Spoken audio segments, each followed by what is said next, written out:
അസ്സലാമു അലൈക്കും വറഹ്മത്തുള്ളാഹി വബറകാതുഹു. ഒരിക്കൽ ഖലീഫ ഉമർ ബിൻ ഖത്താബ് റളിയല്ലാഹു തആല അൻഹുവിന്റെ അടുക്കൽ അദ്ദേഹത്തിന്റെ ഒരു ഉദ്യോഗസ്ഥൻ കടന്നു വന്നു വീട്ടിലേക്ക്.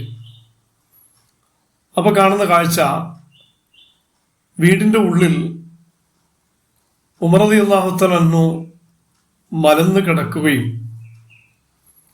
വീട്ടിലെ കുട്ടികൾ, ചെറിയ കുട്ടികൾ ഉമർ റളിയല്ലാഹു തആല അൻഹുവിന്റെ നെഞ്ചിലും തോളിലും കയറി ഇരുന്ന് കളിക്കുകയും മറിയുകയും ചെയ്യുന്ന കാഴ്ചയാണ് ഈ ഉദ്യോഗസ്ഥൻ കാണുന്നത്.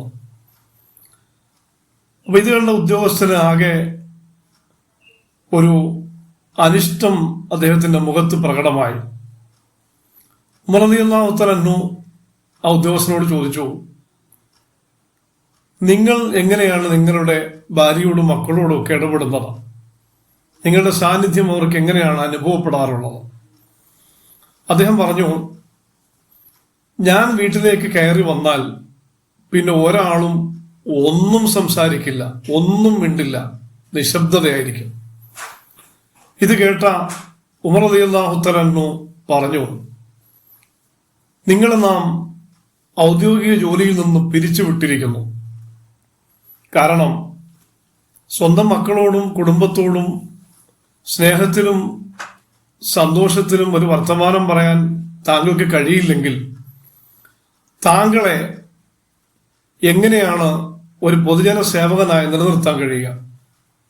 എങ്ങനെയാണ് താങ്കൾക്ക് ജനങ്ങളോട്, ഈ സമൂഹത്തോട് സ്നേഹത്തിലും വാത്സല്യത്തിലും പെരുമാറാൻ കഴിയുക?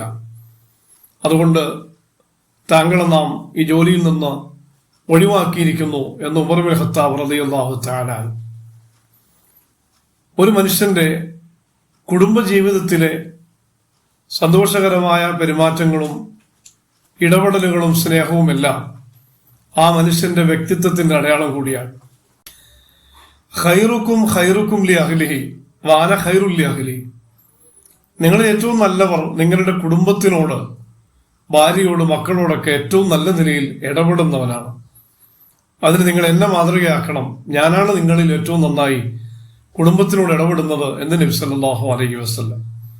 അപ്പൊ അതുകൊണ്ടൊരു മനുഷ്യന്റെ വ്യക്തിത്വമാണ് അവന്റെ കുടുംബത്തോടുള്ള, കുടുംബജീവിതത്തിലുള്ള അവന്റെ സ്വഭാവ പെരുമാറ്റങ്ങളും മര്യാദകളും എന്നാണ് ഈ ഹദീസ് നമുക്ക് പഠിപ്പിച്ചു തരുന്നത്.